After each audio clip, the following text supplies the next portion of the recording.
Tak som si myslela, že naše historicky druhé videjko otvoríme veľkou pozitívnou ďakovačkou všetkým tým, ktorí nám držia palce na našej ceste fantasy literatúrou a YouTube kariérou. Ale nie, osud tomu chcel inak a začneme veľmi smutnou nótou. Priatelia, dovolte mi vyjadriť moju najhlbšiu sústrasť všetkým trúchliacim a pozostalým po nebohých vernostných bodoch knižného klubu Knihy Dobrovský. Sme s vami. Ahojte priatelia, ďakujem, že ste si opäť klikli na naše videjko, v ktorom si dnes veľmi stručne povieme niečo o knihách, ktoré sme prečítali v mesiaci júl a preletíme našimi plánmi, ktoré nás čakajú v mesiaci august. Opäť vás tu vítam ja, fantasy amatér Petra, a náš fantasy guru avatar Stanka z Čajového klubu. Mne sa bohužiaľ podarilo prečítať tento mesiac len 2 knihy z fantasy žánru, takže ja to budem mať veľmi rýchle, ale neskôr nám Stanka povie o všetkých tých knihách, ktoré prečítala ona. Ako prvou prečítanou knihou bola kniha Red Rising, čítala som ju v angličtine, ale túto knihu si môžete prečítať ako v slovenskom, tak aj v českom preklade. Pre mňa ide o taký mix science fiction s miernymi prvkami fantasy. Kniha je zasadená do naozaj veľmi zaujímavého prostredia Marsu.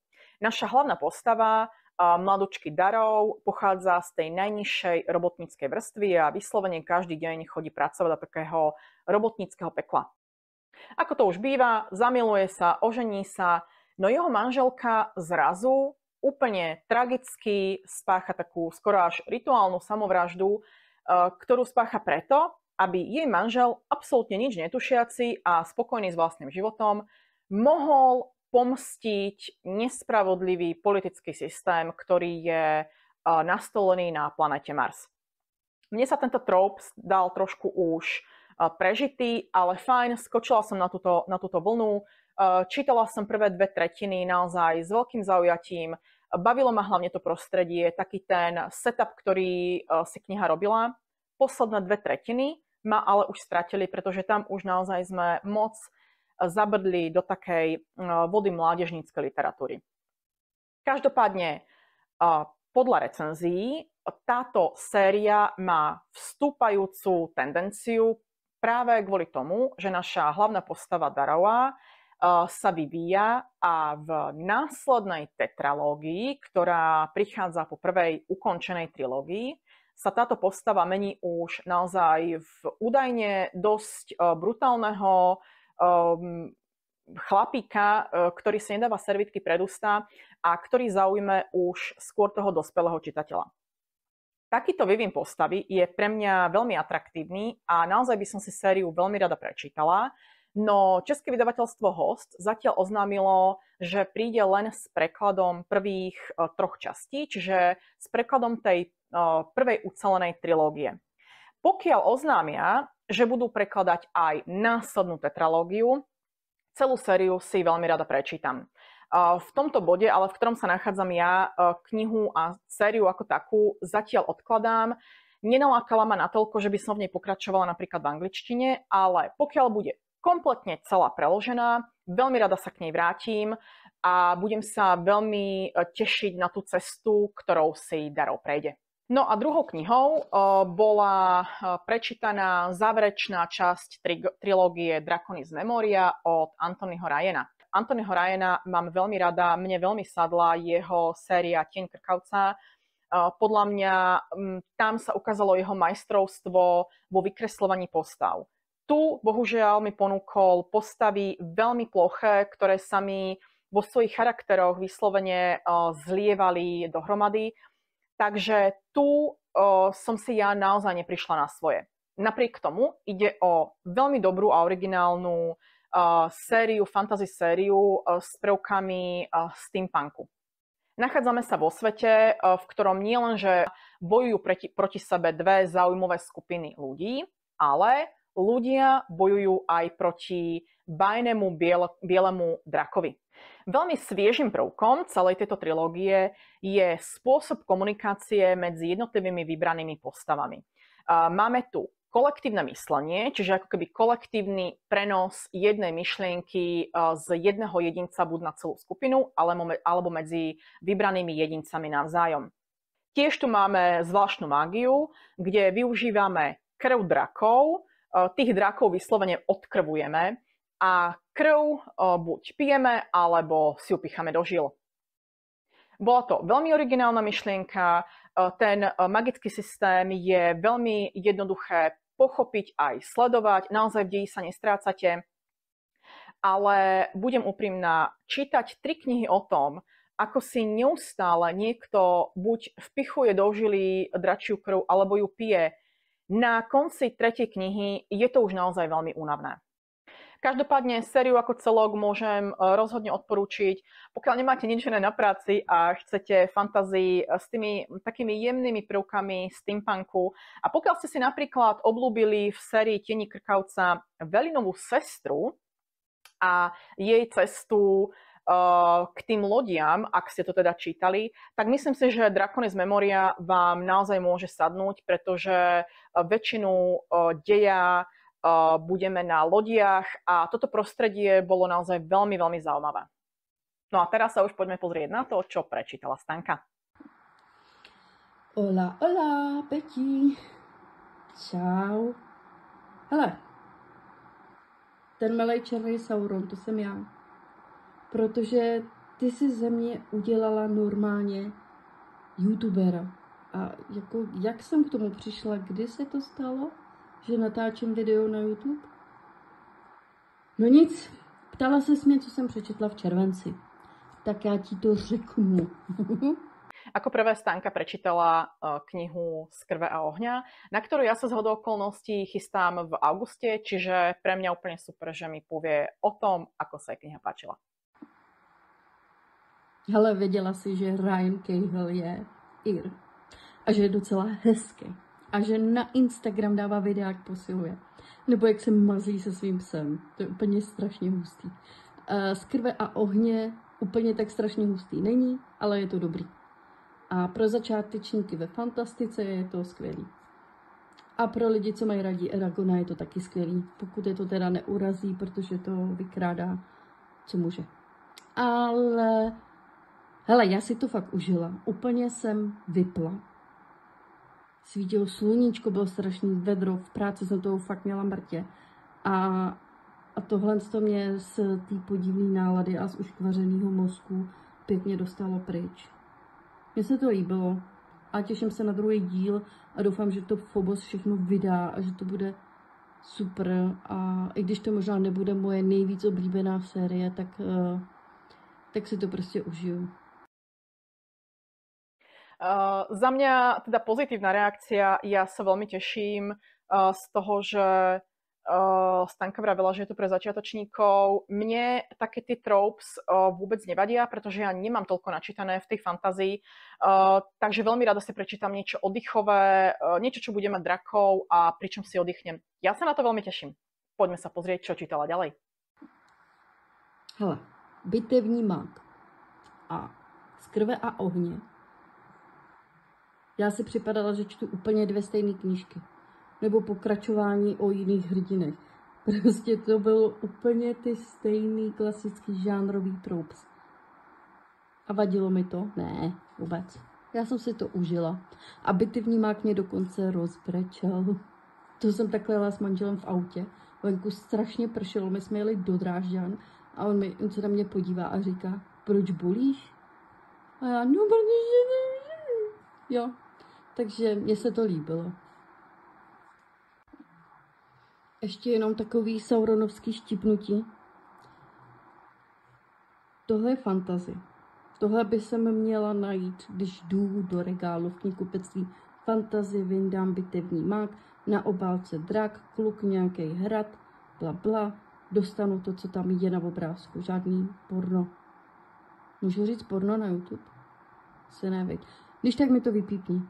Ale tohle je prostě takový pěkný fantasy, který si ráda přečtu znovu. A víš, že ten bitevní mák teď bude mít pokračování a že to vydají? Tritoni? Jo, bude další díl? Bude. A kdo si ho koupí?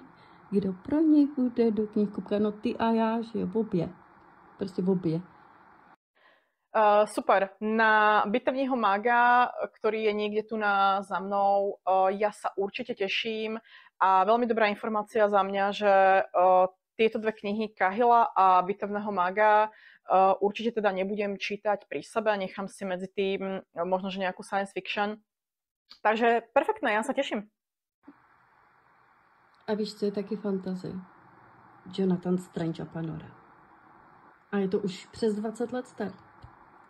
A teď to vyšlo jako audiokniha, kterou jsem poslouchala v rámci spolupráce s audiotékou. Jo, udělám ti tady z toho prostě reklamní kampaň, protože audiotéka je nej.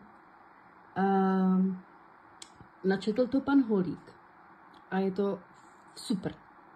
Ta kniha je načtená úplně výborně. Tam úplně slyšíš všechny ty jako anglický povzdechy a i to dědouškovství jednoho z hrdinů, prostě výborný. Co se týče příběhu, ten je docela jednoduchý, ale zase má takových krásných odboček a je to prostě skvělý. Nevím, jestli to je pro čtenáře třeba Grimdarku, ale jako za fantazii tohle je u mě vrcholový umělecký dílo z Velké Británie. Výborne, tak toto samozrejme tiež mám niekde v poličke, no čo ja by som nemala kúpené, priatelia, ale výborná informácia o audioknihe, ja milujem audioknihy, inak aj na Malas, ktorý sa chystáme čítať tento mesiac, tak mám pripravenú ako printovú verziu, tak aj audioverziu a chystám sa naozaj mať knihu pred sebou a počúvať tú knihu v ušiach.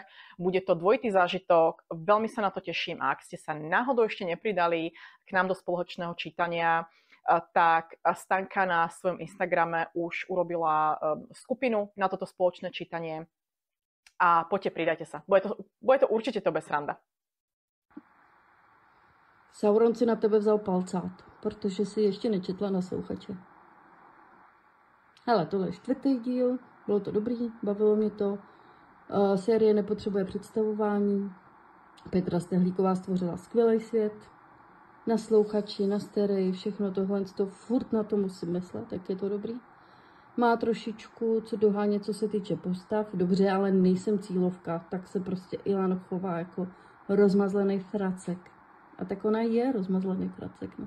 A ta 25 taky. Jsou to největší borci na světě. A pak poslouchají Malou holku. No ale kapitán je prostě frajer. A všichni ostatní, no, jejich jména si teď nespomenu. Jo.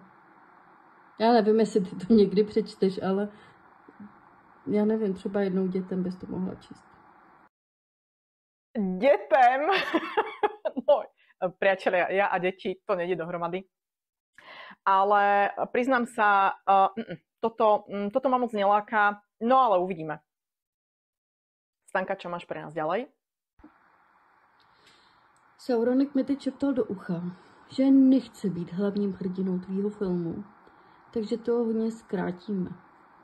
Budeme číst Měsíční zahrady spolu, to už si slíbila, z toho se nevyvlečeš. Já si přečtu Netvory a kritiky od J.R.R. Tolkiena, což je trošičku takový můj největší dluh, který vůči němu chovám. A chtěla bych přečíst ten Hyperion. Jo, to víš, to se takhle sejde kněz, voják, básník, učenec, hvězdný kapitán, detektiv a konzul a vůbec to není vtipný. Jsou to takový kantemborský povídky ve vesmíru. No, tak to bych chtěla přečíst. A když to zvládnu, tak si dám jako bonus tohohle malého šťuflíka. Tak tady má někdo odvahu přerušit nám vysílání. Týpek s plamínkem na hlavě přišel, že Sauron musí domů, že budou grilovat nějaký hovězí masíčko.